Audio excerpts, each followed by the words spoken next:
Hello friends, આજે આપણે બનાવીએ દૂધ પૌવા. એના માટે મેં શું કર્યું છે, આ 1 લીટર દૂધ મેં ગરમ કરવા મૂક્યું છે. એમાં આ 1 વાડકો સાકર નાખી છે. આટલી વાડકી મેં સાકર ભરીને નાખી છે અને ગરમ કરવા મૂક્યું છે. બીજું મેં શું કર્યું છે, આ ડિસ્કો પૌવા લીધા છે. ડિસ્કો પૌવા તમે કોઈ બી ફ્લેવરના પૌવા લઈ શકો. વેનીલા મળે છે, રોઝ મળે છે, પિસ્તા મળે છે. મેં ડિસ્કો લીધા છે. હવે આને છે ને આપણે 1 વાડકી પહેલા નાખીને જોઈએ. આ દૂધ મેં ગરમ કર્યું છે. આ ધીરો કરું છું ગેસ અહીંયા. આ 1 વાડકી પૌવા હું નાખીને જોઉં છું પહેલા, અને એને આપણે હલાવી જોઈએ.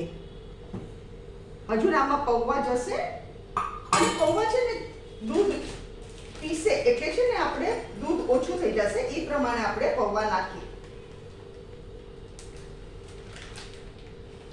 આ બીજી વાડકી પૌવા છે. મસ્ત આપણું થઈ ગયું.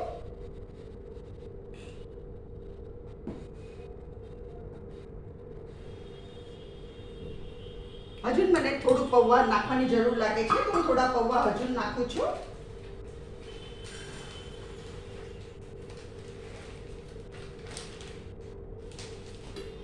આ અડધી વાડકી મેં પૌવા લીધા, અડધી વાડકી લીધા છે.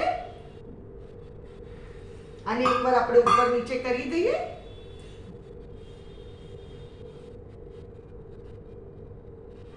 અહીંયા ગેસ બંધ કરું છું.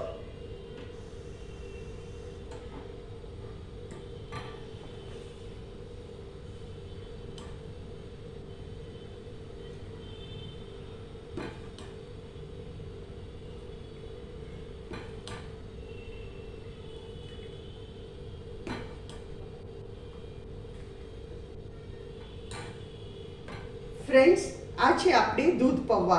આને તમારે એકદમ ફ્રીઝમાં મૂકીને ચિલ્ડ કરીને ખાવાના. આ બહુ જ ટેસ્ટી લાગે. અગર તમને મારી વિડીયો પસંદ આવે તો કમેન્ટમાં જરૂરથી લખો, અને તમે બી બનાવો અને ફેમિલી સાથે એન્જોય કરો. Thank you.